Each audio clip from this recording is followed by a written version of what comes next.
Hello everyone, welcome back to another video. In this video, I and Ahmed Tariq we are going to give the overview of Google Cloud Platform. So welcome back Ahmed Tariq, and can you please describe and give some overview of Google Cloud Platform? Yeah, sure. Thanks for the introduction. So after the overview of the slides, let's just go to the console. So to reach the console, on the search bar, you just have to type Google Cloud, and the first link will just take you to this page. And this is the console of Google Cloud. Here you can see the latest news, latest services, yeah, the things that are happening in cloud, and also you can get a free 300 credits for like up to 3 months, and you can also use 20 products for free. So let's just jump into the console. Okay, let's. So this is the first page of the Google Cloud. So if you're not working on a project, you will not see this page. Like right now, I'm working on a project, so you can see this page. So on this page, I can see the organization that I'm working on, the project ID, the project number, and the recent services that I have used recently. So when you will just log in into the Google Cloud for the first time, you will see this one, this dashboard. On this dashboard, if you have like the project, you will see the project name, number, and ID, the services, the compute engine, the usage of the resources, your billing account, the resources, and the new updates in the cloud and the documentation part. So let's just jump into the dashboard and see the services that Google Cloud provides to us.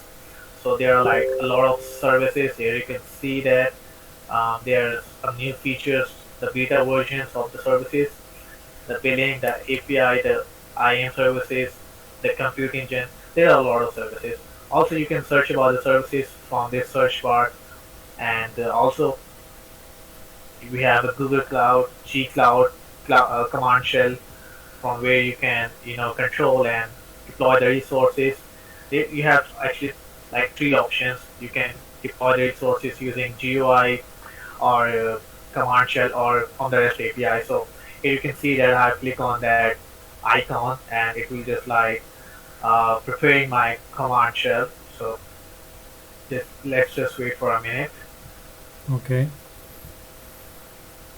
So it's now just provisioning my cloud shell. It's free.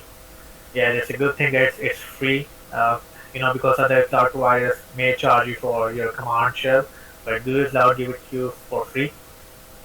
You have also an open editor where you can manage your file using VS Code, and so it's done right. Yeah, so this is uh, the command shell of the Google Cloud. It's very easy to use. So we are not going into that right now. Just giving an overview what is Cloud Shell. okay, So let's just create a simple resource. I will just create a simple virtual machine. So I will type in the search bar compute engine. So here you can see that it's just showing me the products and the documentation and the other resources and the marketplace.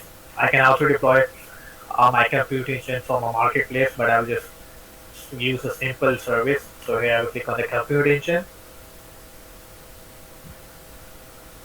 They have already a virtual machine that is running. So I forgot to tell you one thing, which is this. So when you just log into Google Cloud for the first time, you will have organization, and in that organization we have folders, and in that folders we have projects. So if you can see that uh, this is my organization, and I've selected this one, and inside that I have a project. All right. So let's just create a virtual machine. So here I will click on the virtual machine. There's a lot of options, but these are a bit tough one. We'll just stick to the basic one. So I will name the instance. So it have to be unique. Like I will give it a name like demo -1. And here another good feature of Google Cloud is that it gives you the you know your balance. What will the cost of this virtual machine? So here I will just select the demo name. I can also label that VM, for example, if that VM is in the network, so it will be very easy for me to locate if I add the labels to that virtual machine. So for the virtual for the region, I will select like US West one because it has low CO2, and I will select the USA one.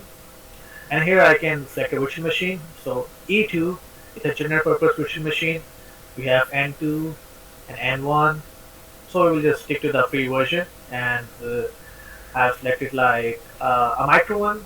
Yeah, one CPU and 1 GB RAM, and we can also deploy the OS of this virtual machine using a container, or if you have some image, and this is the OS of this virtual machine. You can also change it. It has a lot of options like Windows, Linux, and many other. So we are not going into that. Um, so I have like uh, Debian 11 or virtual operating system. For the identity and IP access, I will just leave it as default, and I will just click into allow HTTP traffic and allow HTTPS traffic. And now in the advanced options, we don't need that, but I'll just go through the what is advanced options while creating virtual machine. We can add this virtual machine into a network. We can add additional disk. We can use management, a basic script. So yeah, here we can add a script if you want to, you know, want operating system to have that software and management. Yeah, and the sole tenancy. We are not going into that. We will just create a simple virtual machine. So here, if you can see, there are two options. If we can create this virtual machine using GUI, and we can also create this virtual machine using command line commands and also using REST.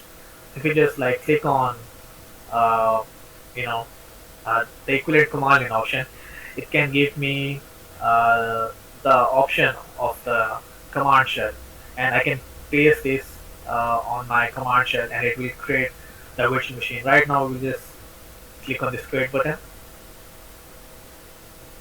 Okay. and it will be done in a minute. It's fast. You see, it's just working Yep. pretty fast, I think. And also, you can learn about more about this about your virtual machines. Here on this tab, you can learn and have tutorials about the virtual machines, and then you can also have the information about your virtual machine using by clicking on info panel. Right now, I'm not for it. So here you can see that my virtual machine is created and it's running. So now I will jump into my virtual machine. So I will click on this SSH button, Okay. and it will open another uh, tab. So it's now provisioning my virtual machine. Okay.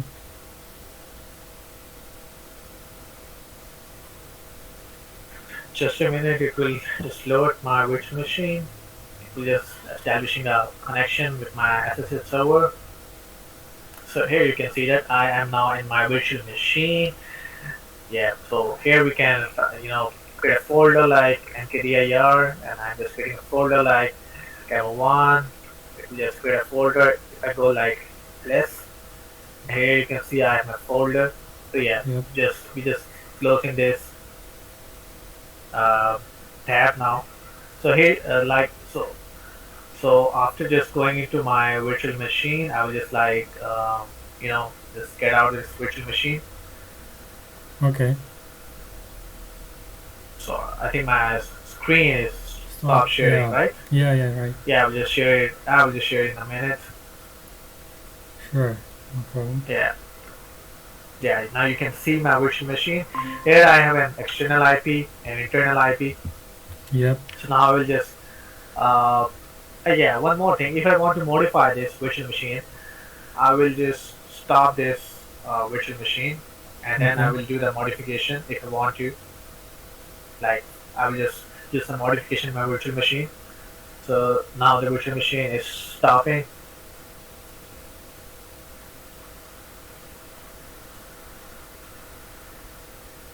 In a minute. Yeah, see just in a minute.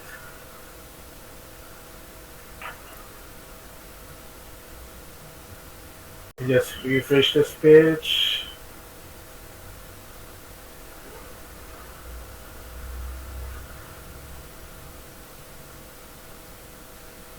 still stopping the virtual machine.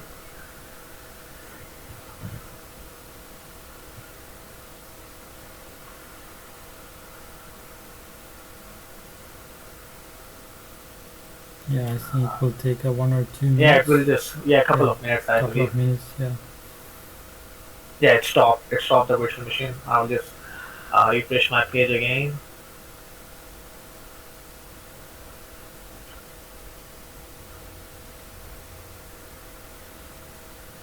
Yeah, here you can see that the virtual machine is stopped because now there's no green sign next to the status, below the status. Yeah. So now I will edit my virtual machine. I will just do some modification if I want to. Like where, yeah, I will just jump into that, click on that, the name of the VM, and yeah, here is the button, edit, if I want to edit this virtual machine.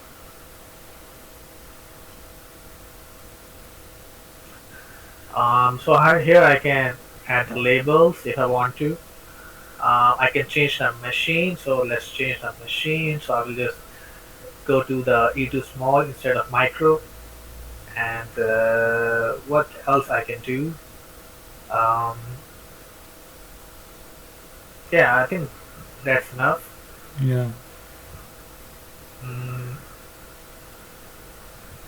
yeah, let's stick to that. Just changing the machine type. So let us save.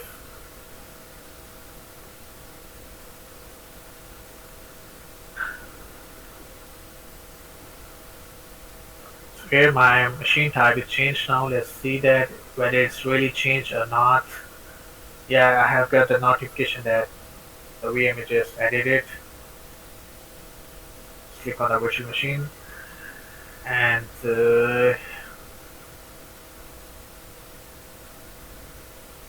let's just start this VM.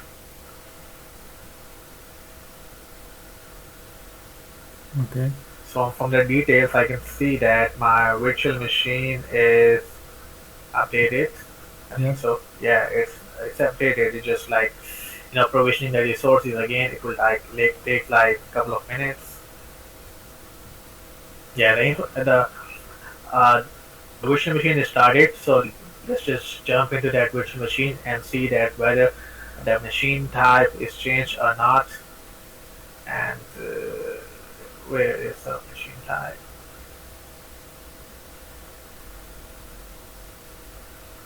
Um,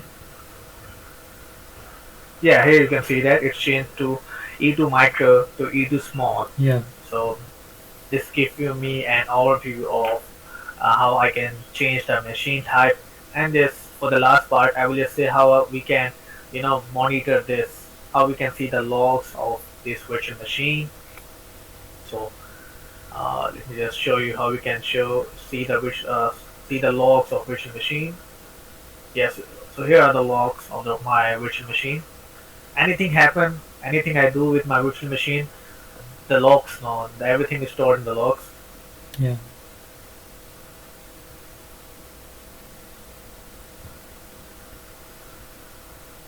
Yeah, so just like show you the monitoring page. This is the monitoring of my compute engine, my virtual machine that I have just created. I just click on these three buttons, and then there is speed monitoring, and it will just take me to the monitoring page.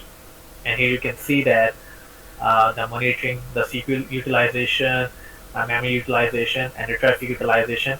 Yeah, so this is the overview of how you can create a virtual machine and a small overview of what is Google Cloud. Thank you. Thanks, Ahmed Tariq, for good giving the very good explanation and of the overview of Google Cloud Platform, and specifically the compute engine, how to create a virtual machine, and how to go to the SSH, and then how to see the monitoring. Today we have a look at these kind of basic things in Google Cloud Platform. In the next video, hopefully, we'll try to do the services like Kubernetes or the App Engine and Cloud Functions. So thank you very much, and see you in the next videos.